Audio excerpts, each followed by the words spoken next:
Welcome to the YouMeWe Amplified podcast, interviews with women leading social impact. Hosted by Suzanne F. Stevens, international speaker, author, and multi-award-winning social entrepreneur and founder of the YouMeWe Social Impact Group.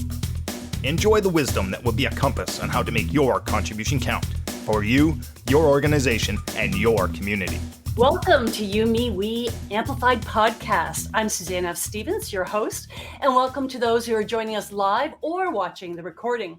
This episode is sponsored by the book, Make Your Contribution Count for You, Me, We. The book is a compass to live your most meaningful life while having a social, economic, and environmental impact. And it's authored by me.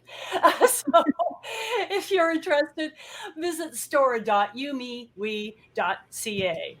And I'm so excited to welcome our guest today, Natalie Lowe, founder of Celebrate Niagara and co-founder of the Sustainable Event Forum, Planners for the Planet podcast, and host of Earth Day for Event People. And it's coming again this April. Yay.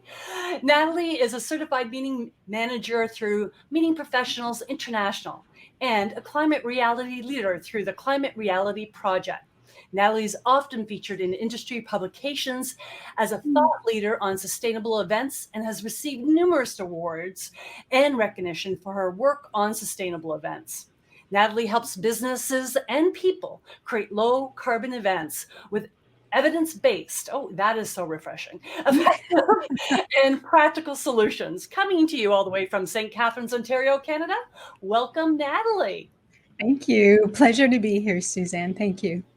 It's so nice to connect again because I enjoyed meeting you for the first time when I was moderating a panel on sustainability, and you were one of the panelists and added a huge amount of value to that audience. So it's fabulous now to interview you and dive even deeper into your impact. Well, thank you. So let's dive right in. Now, being a meeting planner, what was the catalyst for you to broaden your scope and be an advocate for producing events that are sustainable? I'm originally from Alberta. I was born and raised in a small town, Slave Lake, Alberta. And in 2011, that small town sitting on the edge of a lake actually burnt to the ground. And it was 30 degrees in May in that small northern town. And it was obviously one of the first climate disasters. And I came away from that twofold. One, it sparked in me activism. There were some other issues outside of environmental issues that needed to be addressed. But once the ash sort of settled on that, it became clear to me that I was part of the problem and not part of the solution. Like so many of our listeners, I would prefer to be part of the solution, not part of the problem. And so that really spurred me to find out more about how the things that I was doing every day in my job or in my business were affecting the planet. And from there, the journey took off. I'd like to say that I started immediately in 2012, but the truth was it took me a while to wrap my head around how to do this. And here we are. And I love what you're saying is most of the listeners and people want to be part of the solution, not part of the problem. And yet, so few take the steps to be part of the solution. So I want to focus on that because it did take you some time. Tell us about why it took you time.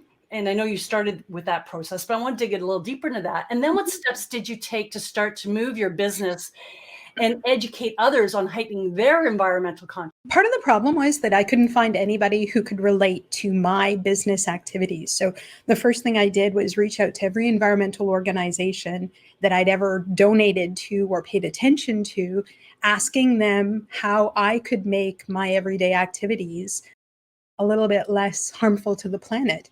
I'd love to say anybody got back to me. But despite writing checks, nobody ever responded to me. I couldn't even get a call back. And there's a famous physicist, Richard Feynman, and he said, the best way to learn something is to teach it. And so I created a course on sustainable events. And through creating that course, I taught myself and then pushed it out to the wider industry to learn. And according to the Climate Narrative Initiative, we have 25% of Canadians are engaged and active on the environment. 45% are what we call the middling middle, who are interested but unaware of what steps to take. And 30% are simply not in a place to take action or not in a mind space to take action. And I found myself in that 45%. So I took Feynman's advice and I started teaching, and I had to learn in order to teach it. And that's really what got me into it. And I found for every industry, nobody can go into a dentist's office outside of dentistry and tell them how to become more sustainable. It really needs to be pushed through. And that's certainly what I found for events. People just didn't know how to make events. Or if they were, I felt that they weren't following the science, or at least to being as practical as I felt as a business person we needed to be. Yeah, you've said a lot there. I just want to pluck a couple things. One, if you have donors, when they're asking for help, pay attention. It's important. The other piece that if you want to do something, learn how to teach it. And I subscribe to that methodology myself, particularly when it comes to social impact. So I appreciate that comment. And that the other key piece I want to highlight is that not evidence-based. So people are trying to do things, and you call it evidence-based, which is obviously a common term. And I use consciousness. Have you done the due diligence to really assess if this is the way forward? So let's plug into that. What sort of consciousness or evidence-based that you do and you prescribe to people? How do you ensure everything that you prescribe is evidence-based? My tagline's not as fancy as yours. It's a little bit more homegrown, and we talk about right action, not nice action. And I use a lot of analogies to underline that. And it started when I dug into things. At the time that I started, everybody was having a real moment over plastic straws. But when you look at the actual impact of plastic straws on the environment, it's far less than things like food waste. And one of the things that I keep telling people is that real advocacy work is far less Instagram and way more spreadsheets. And that's certainly the fact for environmental activism. As a business person, I live and breathe my numbers.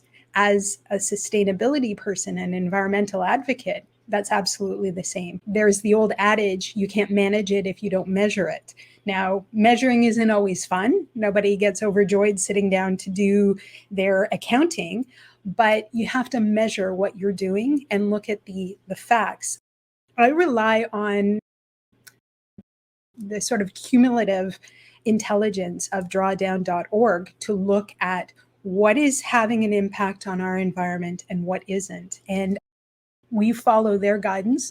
There's just about 300 scientists who sit in a room every, so often, and they say, this is what is most impactful. And if you can get 300 scientists to agree on something like that, then I think it's worth listening to. This episode is sponsored by the YouMeWe community, Women Leading Social Impact. If you're a woman identified or non-binary social contributor and you want more meaning, more connection, more growth, and more social impact, the YouMeWe one-of-a-kind community is for you. Visit the community at youmewe.ca, where you, converge your power to empower others. We're going to dive a little bit more into the measurement piece, because I think that would benefit everybody that is listening to this interview. In your intro, you are the co-founder, as I mentioned, of the Sustainable Event Forum, Planners for the Planet podcast, and host of Earth Day for the Event People. How receptive is the meeting industry to adapt to the recommendations that you've been learning and sharing over the course of the last, how many years? It's been about 4 years since we've really been active. I would say that they are exceptionally interested. Planners as a group are people.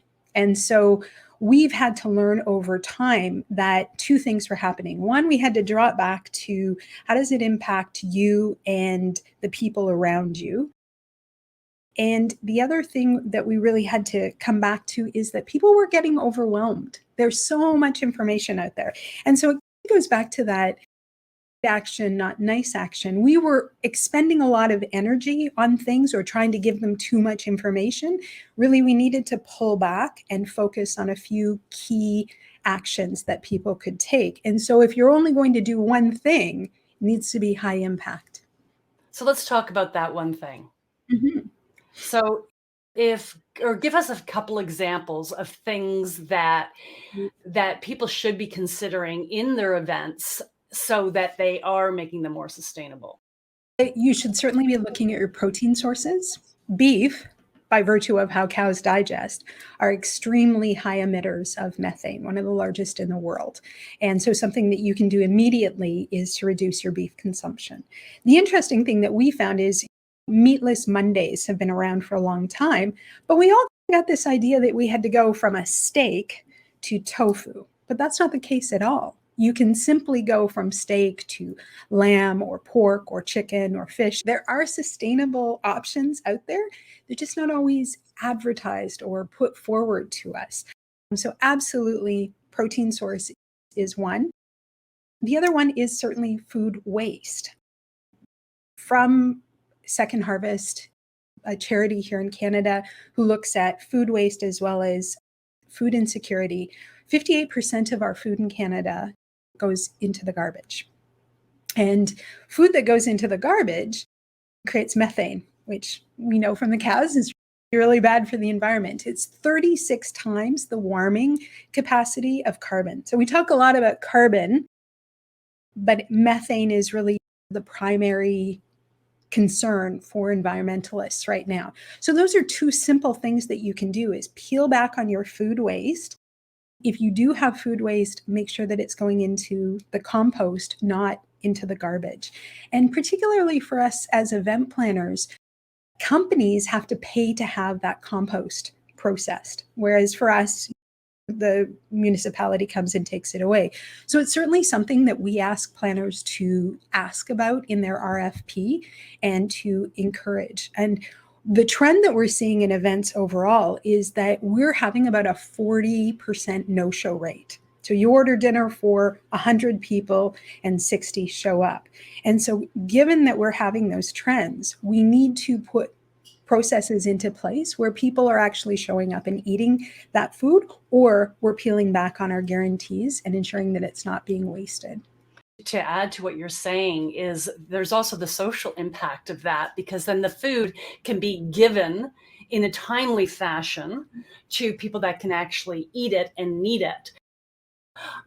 But I did not know that methane was produced at a higher rate in garbage. I did not know that. So thank you for that. You consult with meeting planners, and that's where you've made your business, and that has been successful. People that provide weddings, people that are doing home events or anything could benefit from this. So thank you for sharing that. Now, something else you mentioned that I thought is really important is one of the sort of the barriers to gaining buy-in from planners. And I think to society in general is too much information, not knowing what to do. All of us advocates, right? Come on, just do something, because we put out this assortment of ideas for them. So what other barriers besides that are you finding in the meetings industry that people are not necessarily completely buying into all the recommendations? I would say that the planners completely buy into the recommendations, but the immediate objection that they come up with is my client won't go for it. And so I call it the unicorn client. And so my response to them is find me the client that you've proposed these low carbon or low GHG emission options to that says no. I'd like to meet them. I'd like to even just hear about them. And what we find is it's our own bias that we're scared to ask or even in some cases tell our clients. And I'll use plastic water bottles as an example. There are many options. Primarily aluminum cans are the best if you need portable water, say for golf or a trip or transportation. And we're defaulting to what we think the client wants instead of simply telling the client, you need hydration, here are our solutions for hydration. And so it follows a similar to any sales or any good sales questioning, is that find out what they actually need and then provide them with options that are effective. What we found is that planners aren't asking and suppliers aren't offering. And so there you have the conundrum. And so one of our main goals at TSEF is to simply start the conversation. As someone who's trained sales for 20 years, you're dead on. It's our own blocks. Yeah, and getting that buy-in that to something bigger than themselves, to why they should be doing this, and the critical issue. I love that. So kudos. Is there a certification process that you have for event planners or organizers that go through your training? We have an online course that people can take. It's very short. It's an hour long, because we know one of the issues that planners have is we're considered one of the most stressed occupations in the world, which we're right up there with military and police officers. And when you think about that, it seems a little crazy, but the reality is it's time stress. We have so many things flying at us. So we made the course super short. It is not comprehensive. You won't come away with a degree in environmental science, but it will start you on the right path, and it will teach you really how to use effective science to make your decisions. And it will give you the comfort of saying, yeah, we're not going to worry about the plastic straws. We're going to worry about other things that are higher priority. So we offer that. As well, we do a lot of speaking and a lot of active engagement with planner associations. I'm on the fence. There's certainly a ton of certification. And as planners, we sometimes chase that certification. But I think as long as you are dedicated to learning, there's so many sources of information. So if you're so inclined to take certification, you can be ISO certified. You can take them through all of our industry associations, MPI, I believe PCMA and CITE are working. Certainly the Events Industry Council offers some courses on it, but I would encourage people simply to start educating themselves. In the realm of problems confronting us, there is no diversity and inclusion problem on a dead planet. There is no economic problem on a dead planet. And so we really have to prioritize the fact that we've been told that we have 8 years to reduce our consumption by over 50%.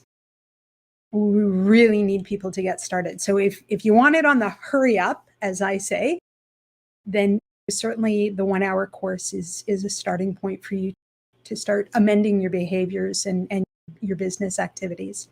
I love that you said that on a dead planet, there's all the other issues no longer exist. As you know, I focus on social impact. To me, climate does impact society. And matter of fact, in outside our luxury of Canadian living for many of us, and not even necessarily all of us, because Indigenous people, because of the climate change, are hugely affected in northern communities, not to mention in developing countries are hugely affected by that. So I do see them as directly impacting. So I'm glad you highlighted that, because I think it's really important, because no matter what you care about, the environment will affect that. Yeah, absolutely. And not just from a strict environment perspective. Starting about 10 years ago, the military brains of the world, they get together for a security conference once a year in Halifax. They identified 10 years ago that climate change would be the greatest security threat to the planet. And you think about that, right? We've got droughts, we've got floods, we've got forest fires, not just in Canada, but around the world. We have whole island nations that are under threat. Just recently, we've had some really big disasters. And certainly those weather disasters are starting to show us that because of the conflict in Ukraine, they probably will not be able to plant a crop. 25% of the world's wheat comes from Ukraine and the parts of Russia that are near that. So we're looking at food shortages because of conflict, which go back to fossil fuel exploration, right? Russia obviously is very heavily invested. And not to get too political, but that's the world that we're living in right now. And we need to be eyes wide open on the threats that are coming at us. And politics is always welcome on this show. So no problem. Just don't get me started. Forewarned. So last year I had the honor of speaking at the Society of Professional Event Planners and sharing insight on how to have a social impact. But at that event, one of their objectives, which no doubt you had a lot to do with, was to have zero emissions. Can you share what the process was to assess the emissions, and here comes the measurement, at that event? And I want our audience to start thinking about how you can employ that in your businesses to get zero emissions, be it for an event or how you operate your business. Yes, indeed. Anne Sure chaired that. And I approached Betty Ann and asked her, now, we went net zero, which basically means we reduced our emissions as much as possible, and then we offset what we couldn't reduce. It's almost impossible right now in Canada to have completely net zero, but with the use of offsets, you can achieve that goal. What we did first was we did education. And so I went on committee calls and I educated the committee. We came up with some terms of reference. And what that involved was allowing them to understand what the levers were that they could push and pull in order to reduce their emissions. So things like there was no beef served. We actually had a completely vegan menu. And Sue Mercer, who oversaw the food and beverage side, she was absolutely one of my star students on that journey. She did a vegan lunch that was Indian food, and surprising to all of us, we were all holding our breath waiting for the complaints, it was one of the highest rated meal periods. People really enjoyed that. And so it opened our eyes. One of the surprising things that came is that Canada has about an 82-83% clean energy grid. So while we focused a lot on energy consumption and tracked our AV, and you saw the audio visual setup, it was quite extensive. But in fact, the scarves that we were given at the gala had 4 times the emission impact that the energy use for the AV for all 5 days did. And so when you look at that, it tells you, where do we need to concentrate? We need to concentrate on materials, and we need to concentrate on food. How we tracked that was we had each individual area. So if you were in charge of the gala, you were overseeing reducing based on evidence and the education that we were given. And then it was my job to go back through and do all of the calculations. And we use a free template that's available. UNFCCC offers a template for businesses to use. It's free as long as you don't sell the services, and you plug it in and it tells you. One of the interesting things that we found, although very few people flew to the conference, out of the 116 people there, only 13 people flew, but it was still our single highest source of emissions. We all asked everyone to carpool, to take public transportation, but we traveled collectively as a group 21,000 kilometers. And it will always be the challenge in Canada, because we are a big nation with a sparse population, that distance traveled. So 21,000 kilometers, to put that into perspective, is enough to travel back and forth across Canada 3 times. So you could go there, back, and back again. So we were surprised at some of the items that came through. And I was shocked at how low the audio-visual emissions were. In fact, the emissions for hotel stays for the AV techs was higher than their energy. So when you're thinking about politics and you look at energy generation and how we generate our energy, I know the rumor is that Ontario is going to go back to some fossil fuels.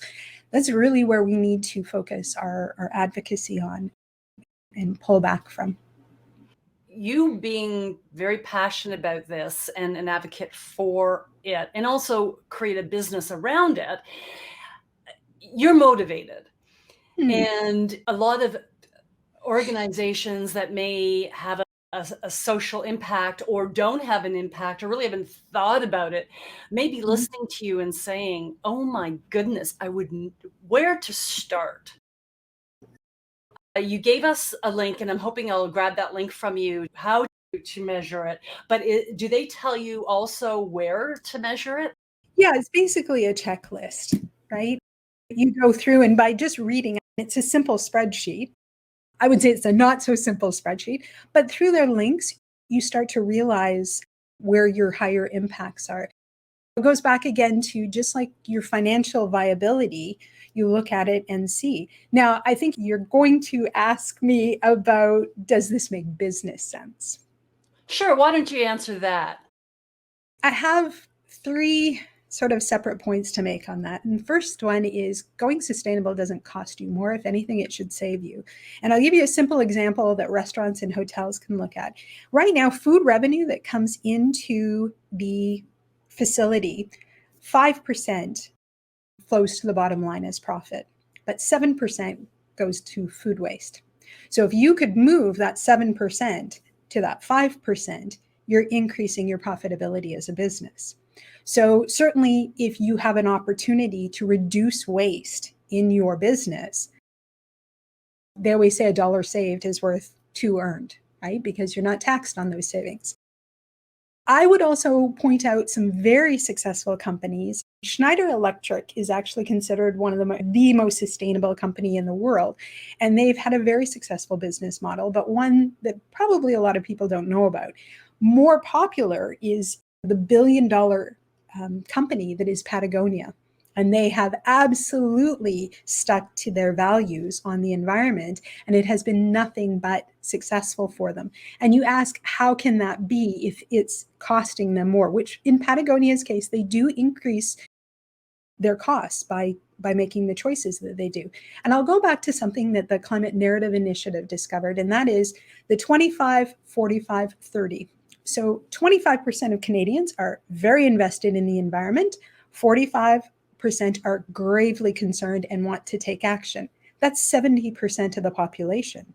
So simply by putting yourself in a position to help that 70% take action, I figure if you can do something that will appeal to 70% of your audience, it's certainly a saleable opportunity. This goes back to what you said at the beginning, is people want to have an impact. And I'm betting my entire career on that. But they don't know how to do it, which is why this podcast actually exists, to help people think, hey, I may not care about children or women in Africa, but I may not care about whoever a social initiative is helping, but I may care about the environment. But it's finding out what you care about and what you can commit to, Right, and then right. being an advocate, which is why I'm so happy we're interviewing you, because it brings another perspective to it. Mhm. Something I did love too that I think is so powerful. How this happened, I'm not sure. But at that CanSpep event, I recall the AV company. And if you remember the name of the AV company, please say it. Because Yep. There were two, but the primary one in the room that you were in was AV Canada. yes, okay. AV Yep. Canada at that event committed to net zero emissions moving forward for their events. For me, that was huge.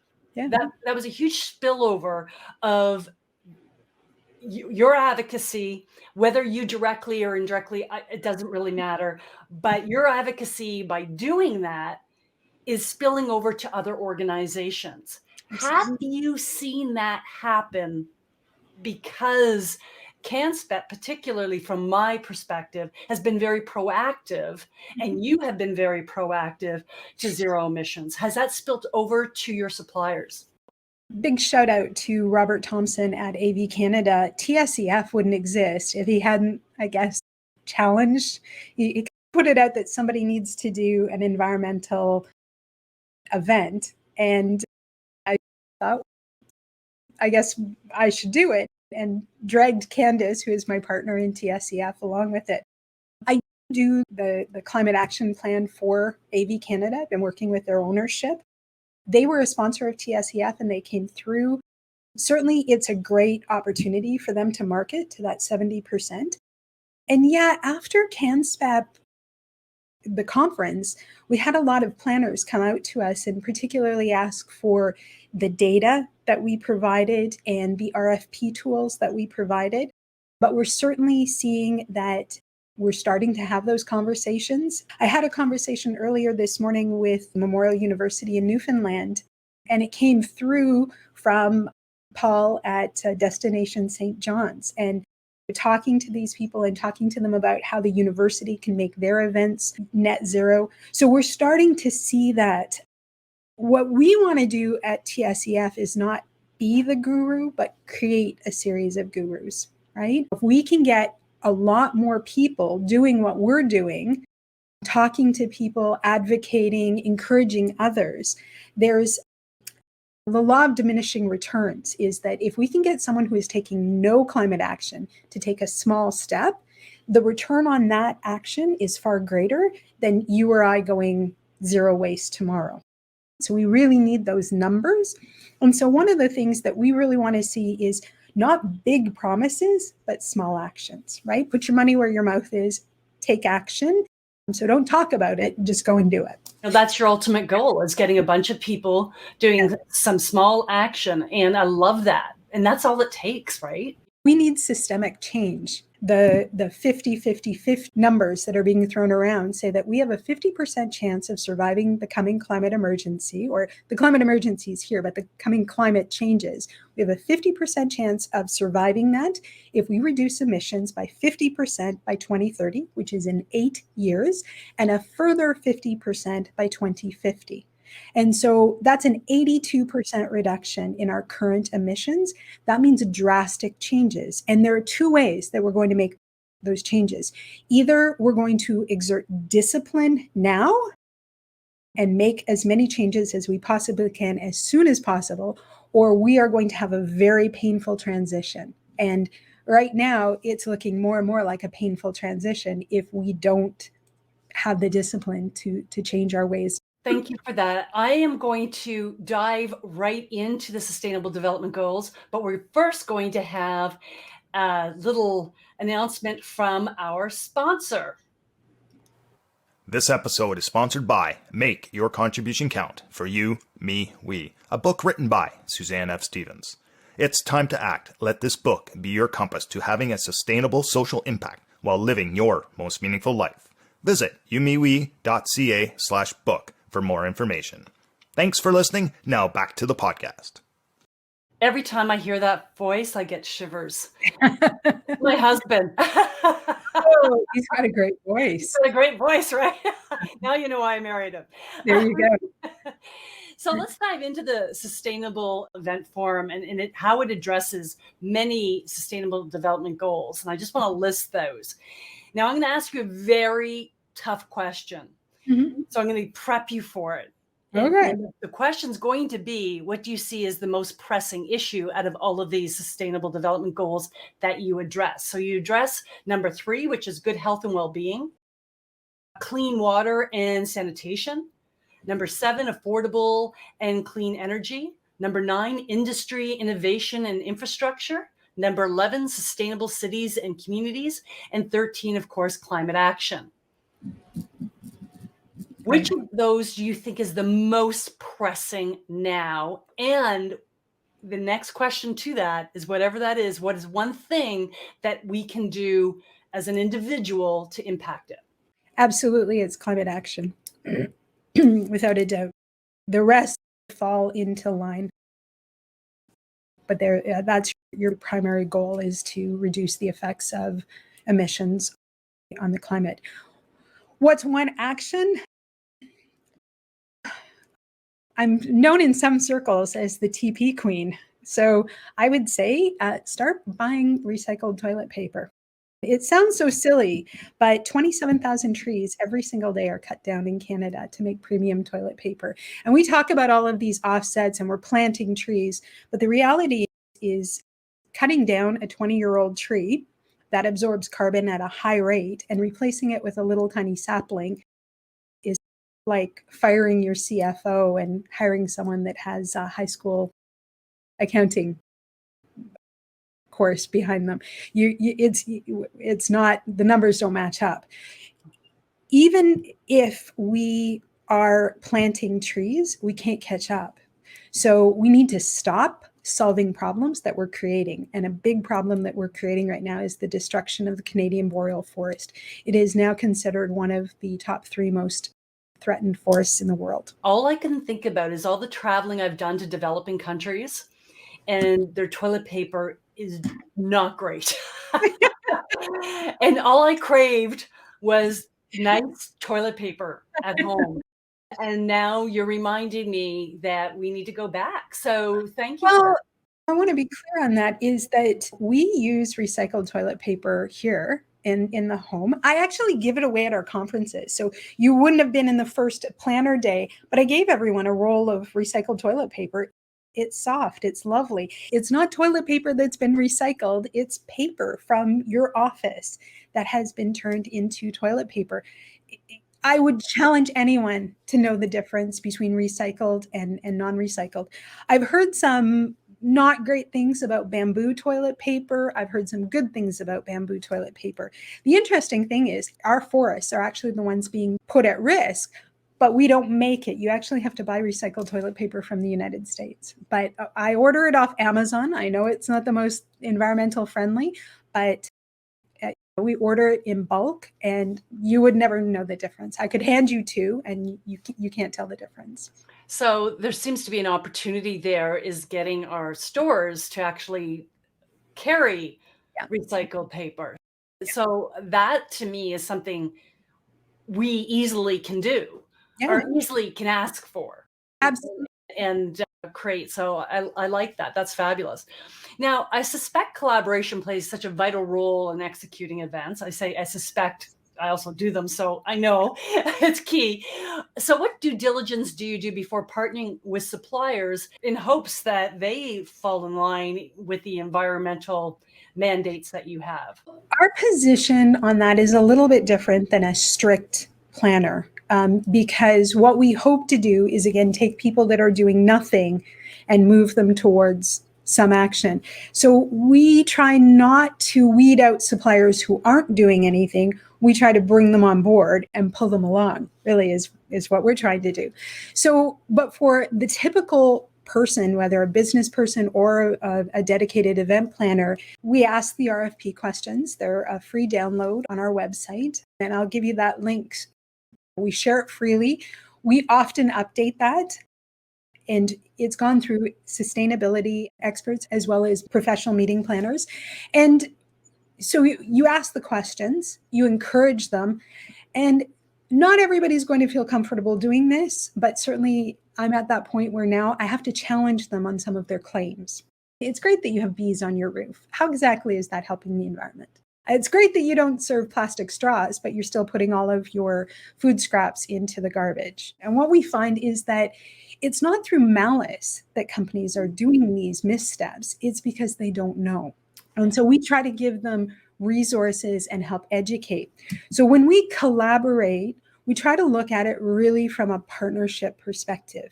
I'm going to learn from you. You're going to learn from me. We'll fumble forward together. And there's so much climate shame in the world. Shame is not a useful emotion, right? So get over the fear that you're not doing enough and just take the next step. We don't have the time. We do not have the luxury of time for people to sit in shame over what they're not doing. We just need them to act.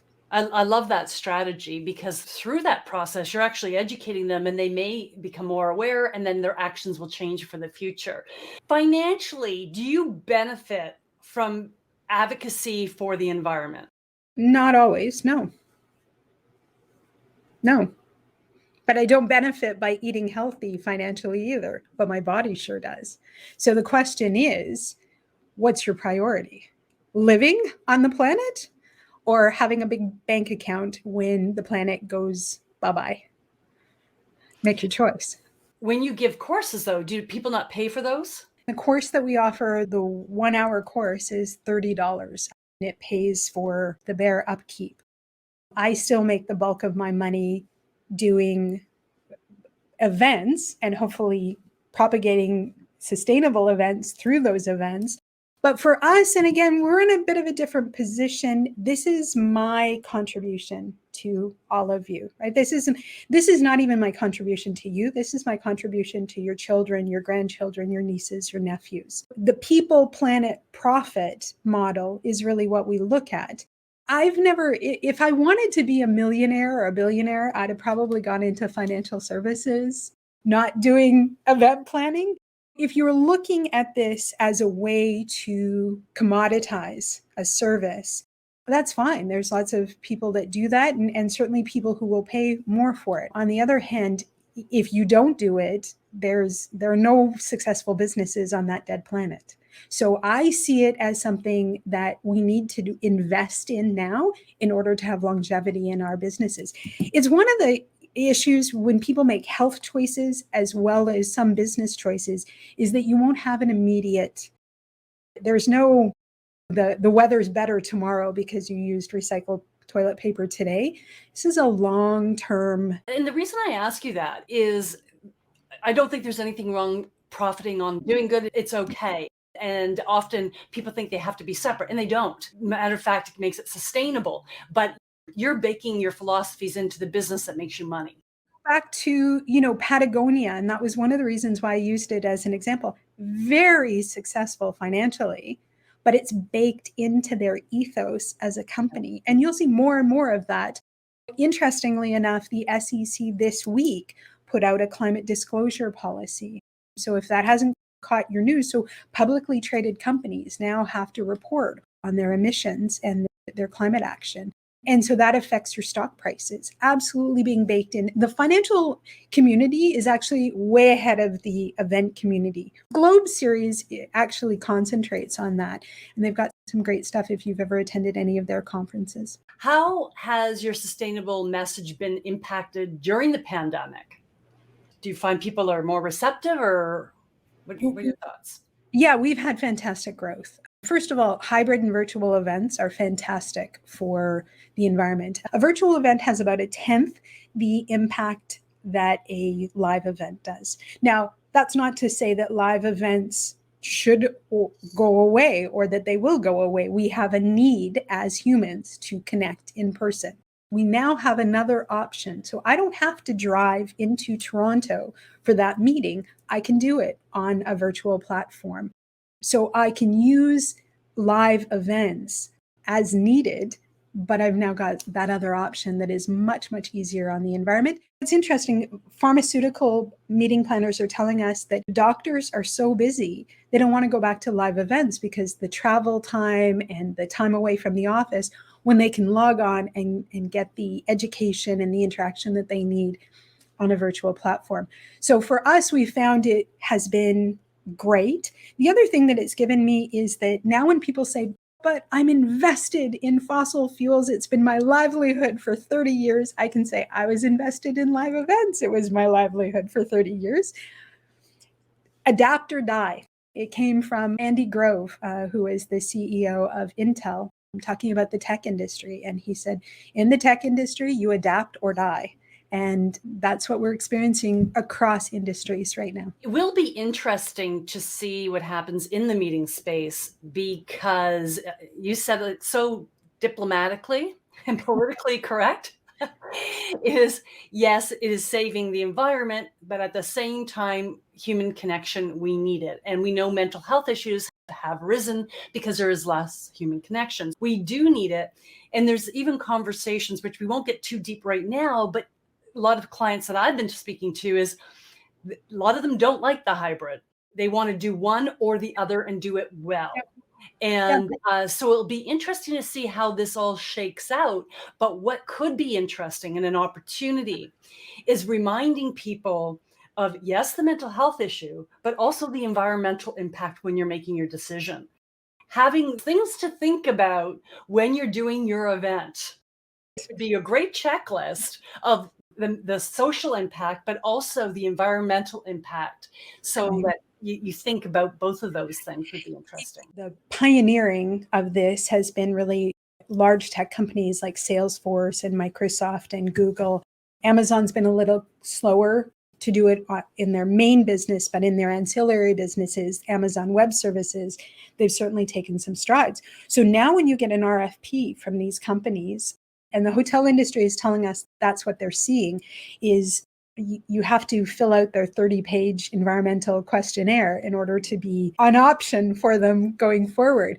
But a hotel GM told me the other day that Booking.com gave them the statistic that 83% of travelers are looking for the sustainable option. I think the pathway's been set that if we're going to do it in person, we need to do it much differently. So what would you say are two most challenging hurdles to sustaining an event that is very conscientious in regards to trying to achieve net zero emissions? It's transportation. We in Canada, although Canada was built on a railway, we haven't kept that legacy up.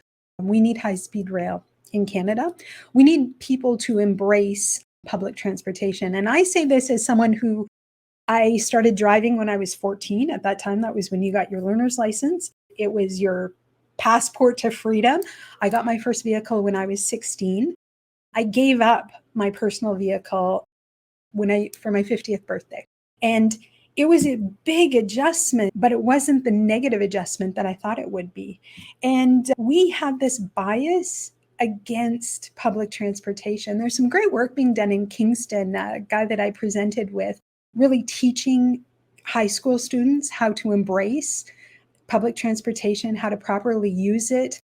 And we're starting to see this across our nation. We're seeing prime greenbelt land, agricultural land that is being paved over. Joni Mitchell was prophetic when she said, pave paradise, put up a parking lot. Instead, we're putting up superhighways. And there's a lot of work that happens at a municipal level, but also at a provincial level. I think we overestimate what the federal government can do, and we underestimate what our town or city council and what our provincial legislatures can do. But certainly protecting is a big thing. Do you have any leadership advice for people who want to take the lead in their organization or events for that matter to be more environmentally conscious? Yeah, I would. Absolutely. If you feel so inclined, absolutely take the course. When we first put it out, it was at a $100 price point. We wanted to make it available to everybody. It's simply at a cost recovery basis. It's $30 Canadian plus HST. Take you an hour. The resources there that you get really help you work through how to take your event. CanSPEP recently did an event where we talked about our lessons learned. So you could reach out to CanSPEP and ask them for the resources from that. And talk to your suppliers and your venues simply by telling them that you want to move in this direction. They probably have resources that can help you. A few that come to mind are, for example, Hilton has the Light Stay program. Marriott's got some incredible environmental. Fairmont has been leading in this area for a long time. So when you're asking them to respond to you, to your request for space or availability, ask them to include their environmental policies. So where can I look at that? And just starting that conversation, the salesperson has to prove that you're asking for it in order for them to continue making capital improvements. So talk about it, have the conversation. Excellent. That's good information. And what we'll do is for our audience, I'm going to get some of the links that we've been talking about, and it will be in the bio area in Natalie's interview. That's where you can connect to some of those resources. What ripple effect have you observed, if any, with your contribution? I see a lot more people taking leadership on their own. After the CanSPEP conference, planners were reaching out to me saying, can you send me that graph? AV Canada choosing to go on a carbon neutral pathway, just the engagement level. It was funny when I was presenting last week. Kate Kelly, who's the past president of CanSPEP, said, we're here in Florida, and the question we keep asking is, when they present us with something, what would Natalie say? And I don't want to be their climate cop, but that tells me that it's starting to spread. And Sue Mercer, certainly, working with the Canadian Federation of Chefs, this is something she's been working on. She talked about the impact that it had when I made them weigh all their luggage, and how we could reduce, if we have to fly, how we can reduce our impact by keeping our weight lower in our luggage. And I think we're starting to see those ripple effects, people reaching out to us, asking for information, certainly at a much higher rate than ever before. I used to speak once every 2 or 3 months. I now speak 2 or 3 times a week. Now I'm seeing small groups start to pop up. Liz Akey from Society of Incentive Travel Executives, I mentored her a little bit last year, and now they've created a vegetarian cookbook. They're, participating in Earth Day for event people. And that's what we're starting to see. And it is so gratifying if someone reaches out to me and says, Natalie, you inspired me and I want to go get my certification. Great. Because they'll inspire a whole bunch of people that won't resonate with me. Right. And that's what's sort of key. When I first started on this journey, I was pretty excited and maybe overly optimistic. I don't know. What's the alternative to being overly optimistic? And I said to my sister, who's a hotel general manager, Greta Thunberg is doing amazing things in the world and she's affecting so many people. And I feel this young girl is teaching me so much, or this young lady. And she had a very practical perspective. She said, Natalie, it will take 1 million Greta Thunbergs. So that became my mantra. I'm like, great, I only need to find 999,999 more Gretas. So every time someone says, I'm getting certified, I'm like, it's another Greta. There we go. That gives me shivers. I love that. And that's truly what it's all about. We don't have to do this stuff alone. We just need to empower others to do it. I do have 2 quick questions before I get to the rapid fire questions. What do you see as the biggest opportunity now? It's food. It's absolutely food. The 20 top items identified by drawdown.org, 8 of them are food related. So food consumption, food waste, food production. It is absolutely food. It's the lever we can press. And what's next for you? I'm working on certification through the University of Toronto. I'm taking one of their climate ones. And for me, it's pulling away a little bit from just the event side and working more with sort of companies to ensure that events are one of your highest opportunities from a marketing perspective. And I'd like to work with them more outside of just the event space, although I really enjoy that space and it's my go-to. But I'm really enjoying the tracking, the measurement, the validation. I'm a bit of a numbers geek at heart, a bit of a nerd at heart anyways, but I'm really enjoying that. Okay, great. These are rapid fire. I'll emphasize the rapid and fire. So let's see how we can get through these. How has your company provided meaning in your life? It's the reason I get up in the morning. What is one thing you wish you knew prior to engaging down the path of climate change? I wish I knew how overwhelmed people really were and how much it stresses them out. What have you done that has made you uncomfortable, but if you didn't do it, you would not have the impact on the climate issue? Is standing up in front of a lot more people and talking about this and coming out much more strongly when companies are doing things that are very harmful to the environment. I used to worry about not being polite enough. It's too dire now. Worst piece of advice you ever received? Oh, Natalie, don't bother doing this. People aren't that interested. And do you really think that you'll be able to affect that much? Now, we're talking about the environmental. Okay, perfect. Yeah, absolutely. The best way to get me to do something is to just tell me I can't do it. A lot of us are that way. I don't know. Gluttons. Yeah. Best piece of advice you ever received? Geez, that's a tough one. I would say it's probably just keep doing what you're doing and fail forward. No, it's definitely fail forward. Is that every time we stumbled and fell, we used it as a learning experience rather than a reason to beat ourselves up. And it's okay.